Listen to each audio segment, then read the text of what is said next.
when we were dating, he was still grieving. When I would come to the house, her pictures and stuff is everywhere. Didn't bother me none. Why not? Because I understood, Siobhan, though this is your husband, he still got to go through his process. And how do I look saying, all right, let's put away her memory. I'm here now. That would be so silly. Exactly. So I honored her too. And if he could discard her that quickly, it's setting the precedence of how quickly he'll be able to discard you. I guess you can call it a test too. You know, I've never been into tattoos or anything, but I wanted to honor my former wife. So I said, I'm going to get a tattoo of my former wife here with a crown and say my queen. Her name was Ebony and her name. I said, how would you feel about that? Because you would have to wake up to that every day seeing it. It's too much. She said, no, you've been with your wife for 22 years? She's like, of course. I didn't expect that response, really. Did you get a tattoo? Yeah, I got it. Yeah. And I watched him get it. He didn't take the things down. I didn't force him to do it until he was ready. How did you know you was ready to take it down?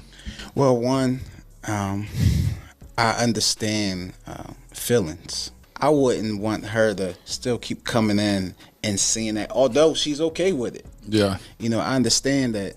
Nah, it's time to take that down. How can I move to the new if I'm keep trying to hold on to the old? You better talk about it, King. Now, I know what some of y'all think. Some of y'all thinking, not again. Because when this came across my timeline, I was thinking the same thing. Not only am I looking at the podcast host a little sideways, because I feel like he know what he be doing when he be bringing these people on his show, but I'm looking at some of you women sideways. Because it makes me wonder, like, are we to the point where we will literally do anything to be in a marriage or a relationship? Because I do understand that people grieve differently, right? Like, we all have our ways of coping with grief. But to me, it makes more sense to get past the grieving stage of your ex-husband or ex-wife before we move on to the next phase of being with your next husband or wife. Because you mean to tell me, out of all the ways you could honor your ex-wife, which was the mother of your children, you felt, oh, I'm not into tattoos, but let me get a tattoo to honor her that says my queen, her name, on my shoulder while I'm married. And I'm really looking sideways at this man because his response to why he took the pictures down was because he understands people's feelings. That should have been the thought process before you got that tattoo, though. See, I think we really need to normalize treating people how we want to be treated in these relationships, because I'm willing to bet that he would not be okay with her tattooing her ex-husband's face on her arm and saying, this is my king. This is how I'm going to honor him. Child, make it make sense. If it refers to you, then it refers to you.